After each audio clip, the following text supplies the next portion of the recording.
আজ পয়লা বৈশাখ। বাংলা পঞ্জিকায় পাতা উল্টে যোগ হলো নতুন আরেকটি বছর। স্বাগত 1433।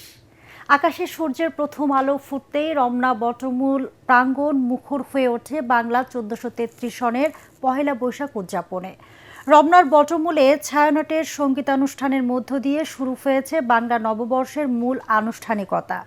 বাঙালির মানবিক, অসাম্প্রদায়িক ও নবজাগরণের চেতনাকে সামনে রেখে ছায়ানটের এবারের ঐতিহ্যবাহী এই আয়োজনের প্রতিপাদ্য চিত্তজেথা ভয়শূন্য উচ্চ জেথা শের।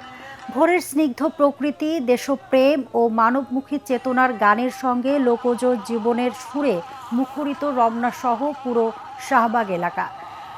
সম্মেলক সঙ্গীত, একক গান ও আবৃত্তিতে গাথা এই আয়োজন পরিবেশন করছেন প্রায় 200 শিল্পী।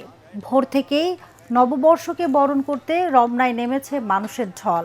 অন্যদিকে সকাল 9টায় ঢাকা বিশ্ববিদ্যালয়ের চারুকলায় নববর্ষ বরণের বৈশাখ শোভাযাত্রায় অংশ নিতেও যোগ দিচ্ছেন সব ধর্মের বর্ণের মানুষ।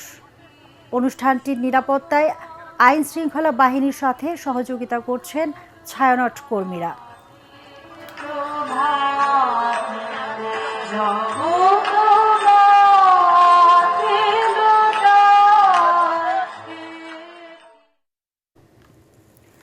দর্শক, এই মুহূর্তে রমনা বটমূলে ছায়ানটের বর্ষবরণ অনুষ্ঠানে আছেন সহকর্মী মুশফিকুর রহমান। সরাসরি চলে যাচ্ছি তার কাছে।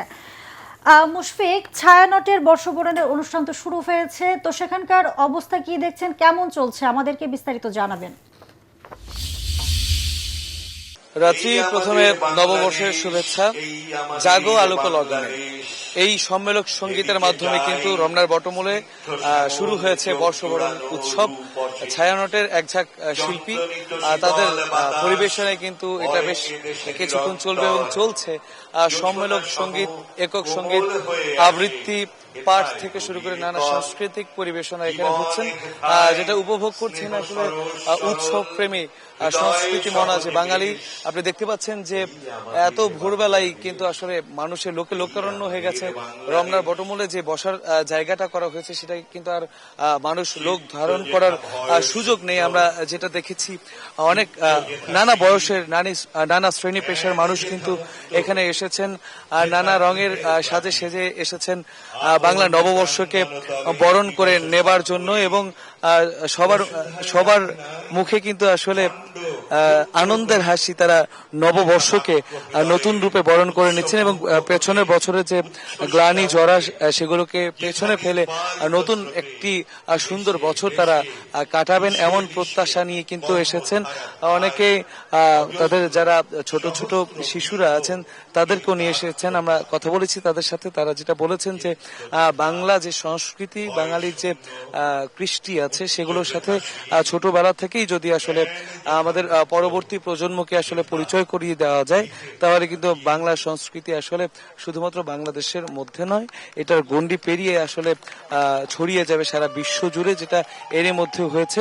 আর একের পর এক কিন্তু পরিবেশনা চলছে আসলে একক সঙ্গীত থেকে শুরু করে।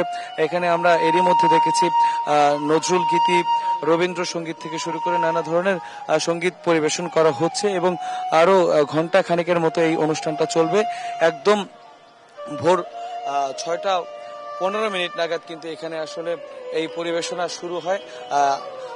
জাগো আলোক লগনে এই গানের সাথে সাথে এমন একটা পরিস্থিতি দাঁড়িয়েছে যে আলো যেন তখনই ফুটলো এবং তার পরপরই কিন্তু মানুষের ঢল নামে। মানুষ কিন্তু এসে তার আগে থেকেই লাইনে দাঁড়িয়েছে এবং আমরা কথা বলেছি এই উৎসবপ্রেমী বাঙালির সাথে। তারা বলেছেন যে এই উৎসবের আমেজ যাতে বছরব্যাপী লেগে থাকে এবং বাংলাদেশের জন্য আগামীর যে বছরটা সেটা যেন কল্যাণকর হয়।